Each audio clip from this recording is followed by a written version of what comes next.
In this video, we're gonna talk about the 7 biggest mistakes that online store owners, e-commerce entrepreneurs make. And this kills me when I see someone do it. I've consulted for a lot of different e-commerce stores, and over again, I see these mistakes. So let's jump right off the bat and show you what these mistakes are. So number 1, you're probably not niched down enough.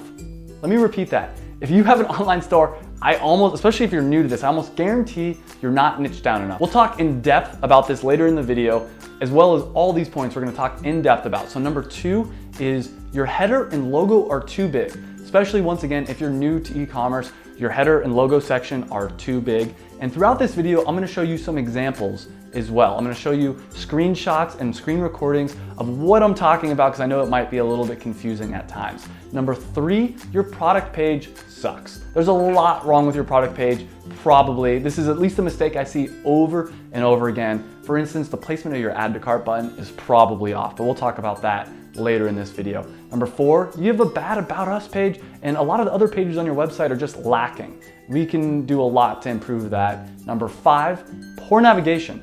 Your navigation on your website is not good, which leads to poor customer conversion. At least that's the case with most people I see. And the more clicks it takes for someone to purchase, the less likely they are to purchase. You're probably scaring away customers because your site is too complicated. Number 6, you're selling too many things. You have too many items for sale. You're like a swap meet where people just don't know what to purchase. Instead, you want to make it very obvious to people what they should be buying and what you specialize in. Number 7, you have no USP. There's nothing special about you. You have no unique selling point. So let's dive into each one of these in detail. So first off, you're not niched down enough, probably is my guess. I mean, I obviously don't know your store, but let me take a stab in the dark. You're probably not niched down enough. So what do I mean? Most people that come to me, their target demographic is women 35 to 50. Now you might be thinking, yeah, that's a good niche. That's pretty niched down. No. Then they say, okay, well, what about moms 35 to 50? Still way too broad.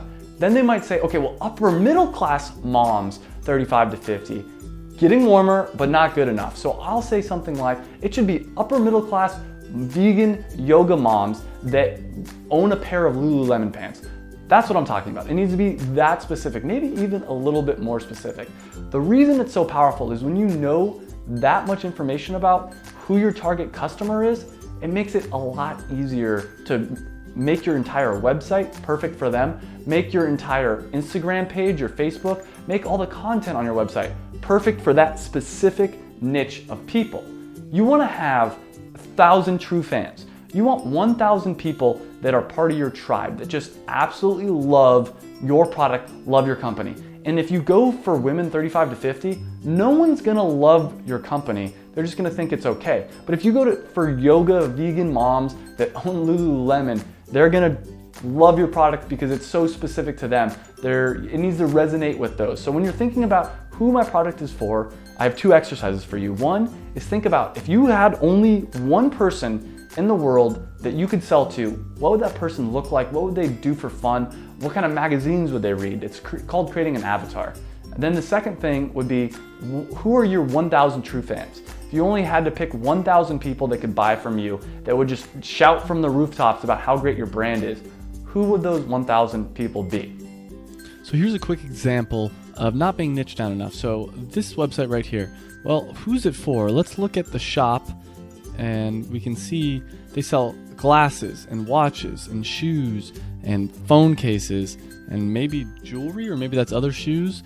That's a lot of different things for a lot of different people, as well as automatic nightlight and this and that. Who's this target demographic? This is a store for everyone. And if you're going to be a store for everyone, you need to still have a niche. Like if you look at Macy's, for instance, Macy's still has people, like they still have a vibe of who they're going after. You might say based on the homepage, this is going after millennials, but then when you go to the shop page, it's not really congruent with that, because millennials don't necessarily want these kind of watches or this Winnie the Pooh automatic nightlight. So this is the exact opposite we want. This is not niched down enough. A good example of a company I do think is niched down enough, let's go to Diff Eyewear. They are also for millennials, and they're eyewear. And look at, they got Even that pop-up was kind of funny. These styles are definitely, all the people are millennial type people. The whole vibe is for millennials. So bad, not niche down enough. Good, niche down enough. So number 2, your header and your logo are too big. So I'm gonna show you an example of what I mean by this. But usually, most people don't care about your brand. In fact, I'd say when you're first starting out, nobody cares about your brand. Unless you're Nike or one of these giant companies, no one cares about your brand. They wanna buy your product, and you need to make it as easy as possible for them. When you take up too much space on your header and your logo, you're taking away space that could be used to sell your prospective customers. Taking away space that can be used to persuade someone to actually make a purchase, and that's dangerous. That's obviously not what you want to be doing. Here's a quick example of a logo that is too big. We got this logo right here. Also, look at this logo right here, too big. It takes up too much space. Let's contrast that with a famous brand, Nike. This is a pretty important brand, and even their logo is tiny up in the corner, doesn't take up that much space. It's so much better. If we were to look at this, let's go ahead and let's delete that logo. And let's say we could even have put it up here. Look at how much more space that creates, so you can actually see the welcome message. Let's refresh it just so you can see the difference. Look at that. You don't need, this is the most important real estate of your website, this top area. Don't fill it up with a giant logo. Nobody cares about your brand. They care about what makes you special and what you're selling. Number 3, your product page sucks. So let's go in and let's dissect a poor product page, and I'll give you some tips on how you can fix it. Some common problems are the add to cart button being below the fold. You have bad photos. All your products have bad photos, which make people not want to buy it. People want to buy something where there's a really nice photo and they can imagine owning it. That's basically what you're trying to do, is you're trying to show someone what it would be like to own your product.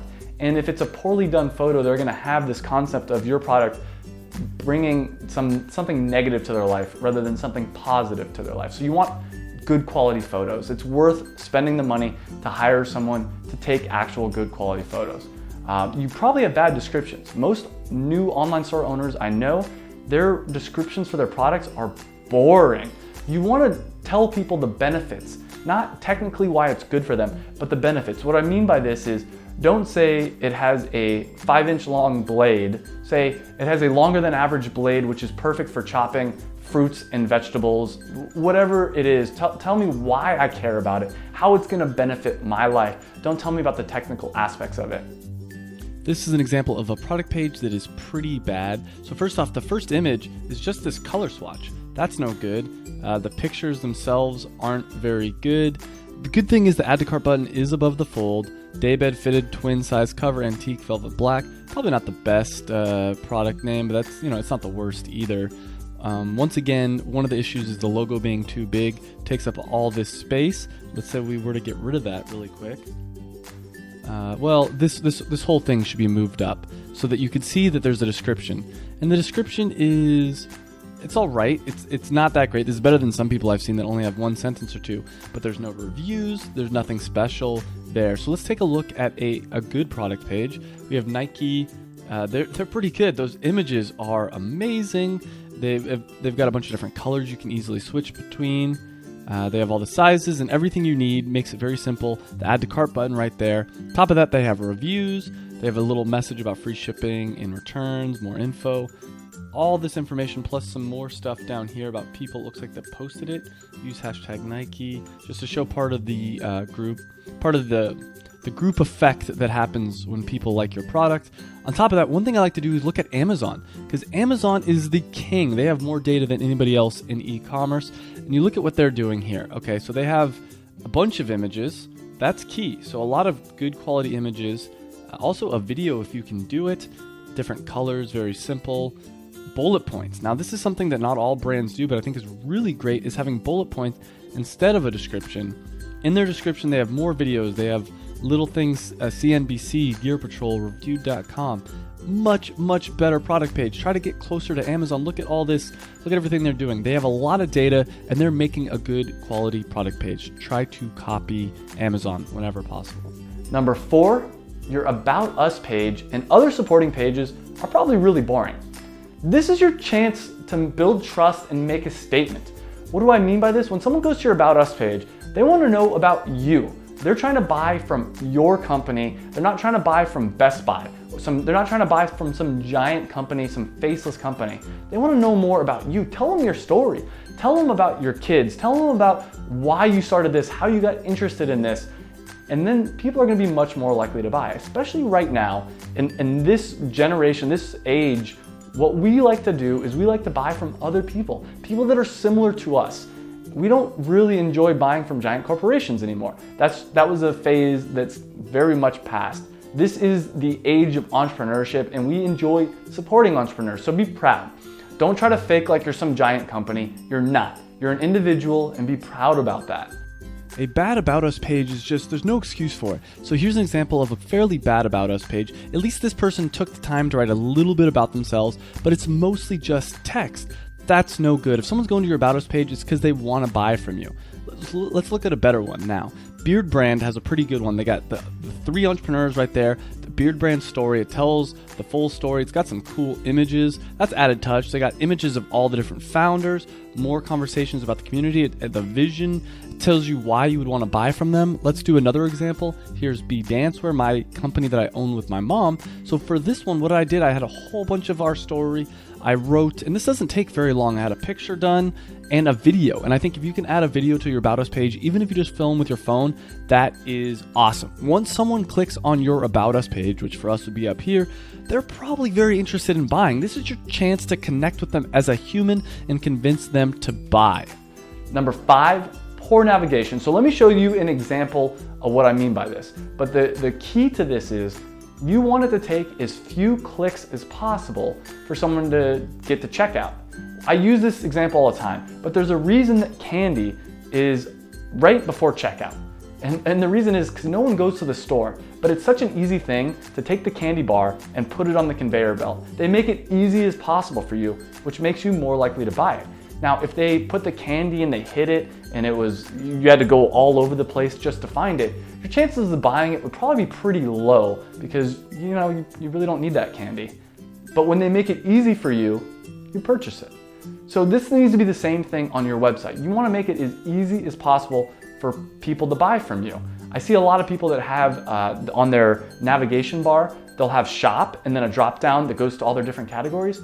Why? Just put all your categories up there. So I'll show you a quick example of that as well and what I mean about poor navigation versus better navigation. Poor navigation is a killer when it comes to online stores. The worst thing in the world for me is when someone has a shop button where you can't buy anything without clicking shop.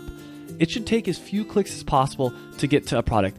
You should get a clicker out and count. Every time you have to click on something, that's $1,000 lost. That's a certain percentage of people that are not going to buy from your store.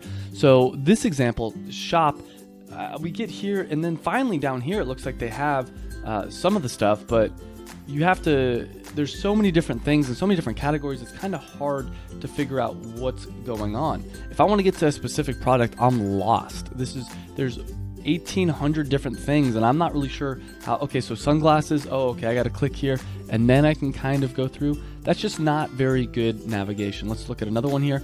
This one, you have to click on catalog, and then you go through, and their term is products. You just got to go through all these different products manually.